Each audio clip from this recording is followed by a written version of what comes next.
This is a teardown of a JTECH Communications Inc. premises pager system, and I don't believe there's any particular model numbers on here. Let's see here. So this might be a TRA-UHF-PADT 064704454. This charging station here is apparently, I think some of that's model and some of that's serial number actually. This one's CHRGR-01-051331-20. Yeah, it's just serial numbers. I think part of the serial number is the model number though. Also have some receivers, which I probably shouldn't show some of them, since they have company information on them. Alright. We're going to set the receivers aside and have branding on them. Here's one that's just the standard, straight from the manufacturer labeling. But I think I'm going to start with the charging station first. It's going to be the most interesting for me, but the least exciting and shiny. Mostly because this extruded aluminum housing is kind of beautiful. Oop. Well, I had the right way.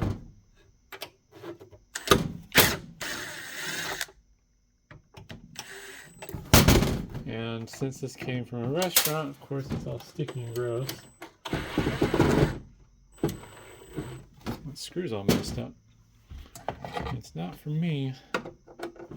This is the first time of me screwing this. I don't know why it's twisted.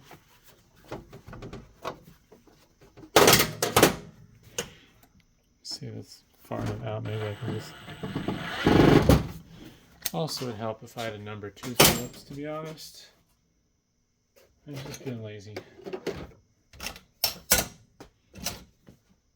There we go.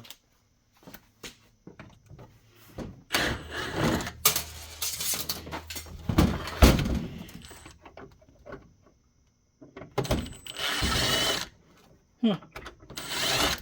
All those screws have a slight bend to them. Well, I hope that wasn't loud.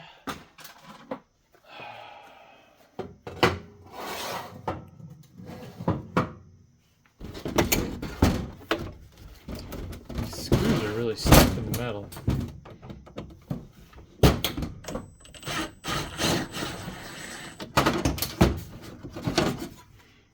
Nothing here on this aluminum bottom plate.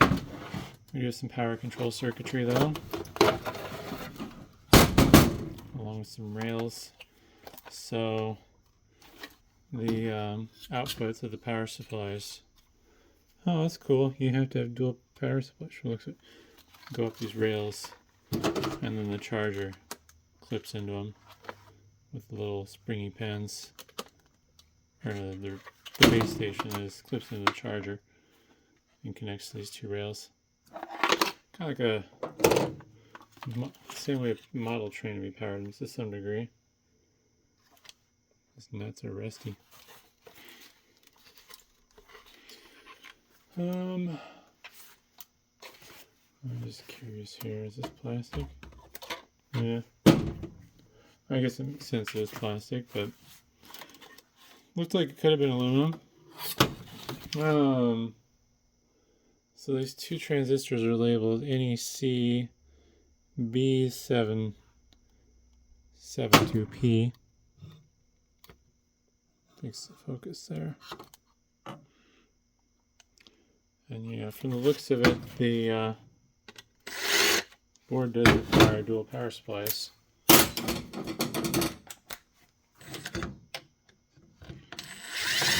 Which seems really annoying. I mean, I suppose it's good for redundancy. One power supply fails.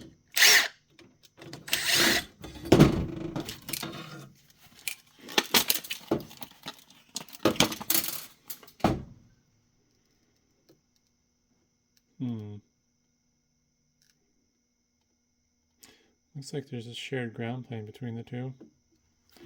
Because I think this whole perimeter of the board is basically the ground plane.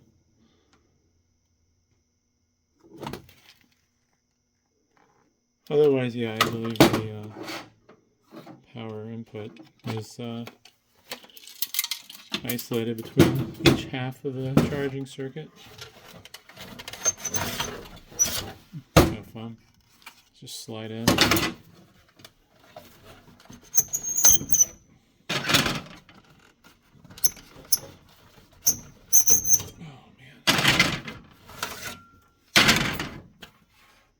That's just a thing of beauty. I'm a sucker for extruded aluminum. It just looks fantastic to me. I think they would have had to do some machining to cut this down though, because yeah,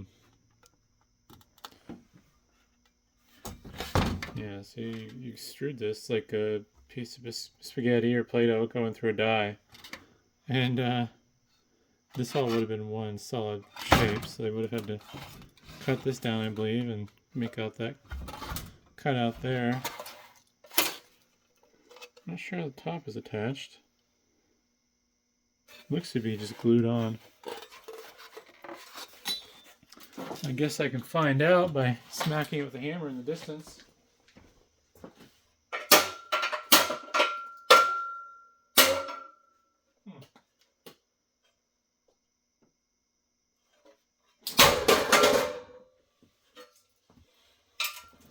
Well, can't get the top off. Whoops. I'm having a hell of a time today.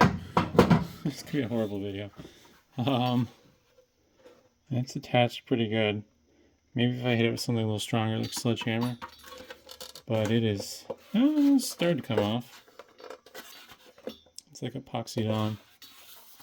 Of course, that could also be just decades of restaurant grease too, for all I know.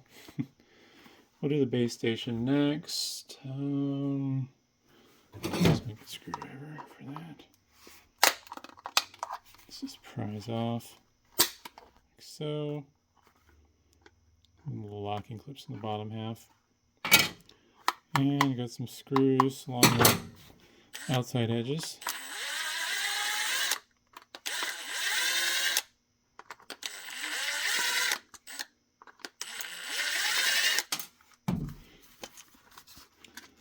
Just a little paper overlay for your branding.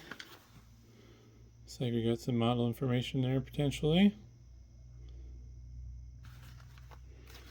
I suspect this battery is nickel metal hydride, but it could be lithium for all I know. I need fingers to get the foam off.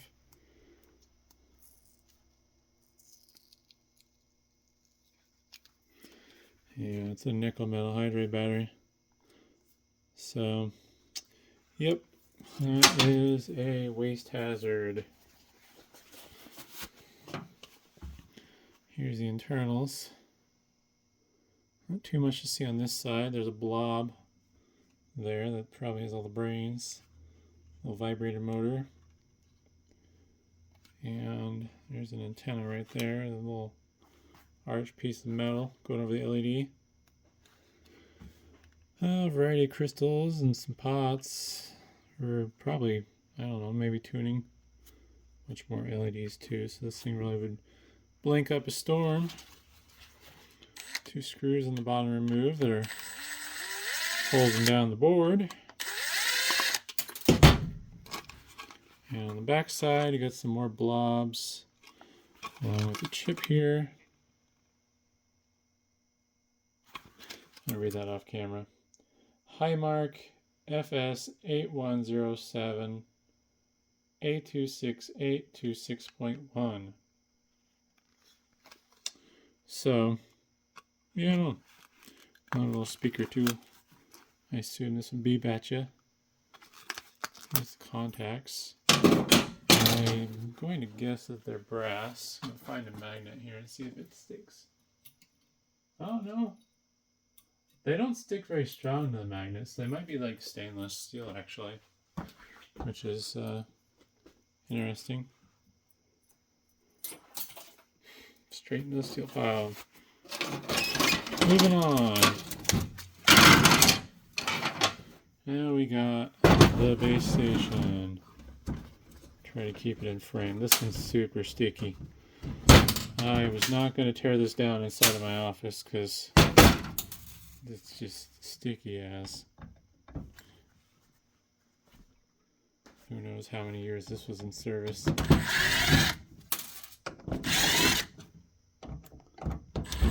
I think these 4 screws are going to remove the little stand plate.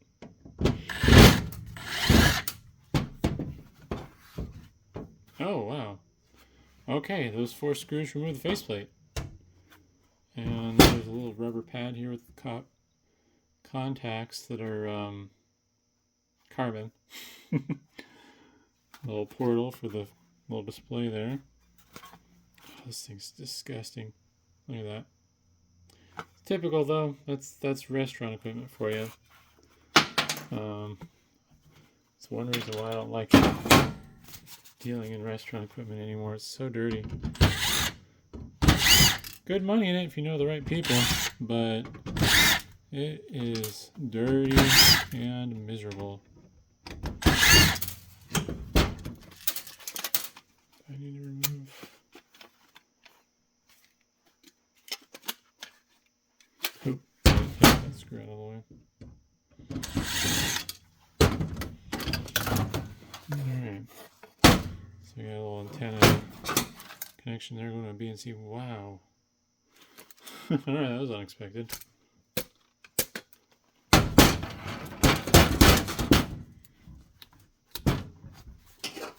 Yeah, these cutters. Big power transistor there. Looks like for the output. I wonder how many watts this is putting out. It's a Mitsubishi M57721, made in Japan. Was that exposed? No. Oh yeah, it was. Don't know what that did. I don't know if this was like a tuning thing here or if it was power adjustment. But yeah.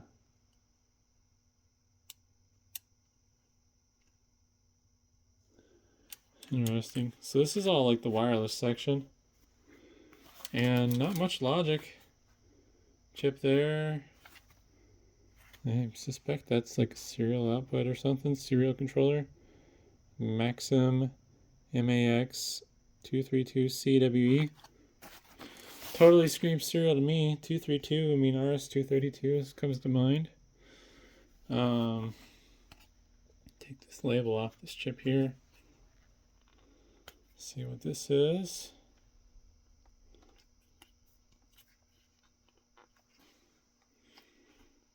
Fingernails aren't long enough apparently to get that loose. I don't know. Atmel. Let's see if I can get some adhesive out of the way. Oh no, it's not screening. It's an Atmel AT89C51RC. Yeah, interesting. Power regulator there, I'm guessing.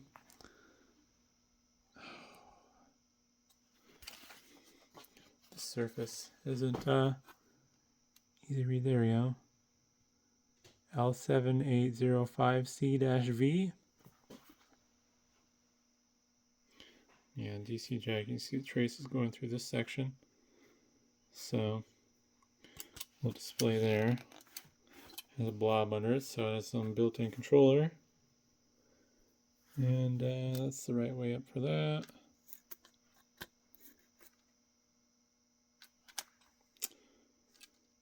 But otherwise, not much else to see here. The transmitter section of the board is probably the most interesting part, but I don't know what I'm looking at here. Something interesting going on.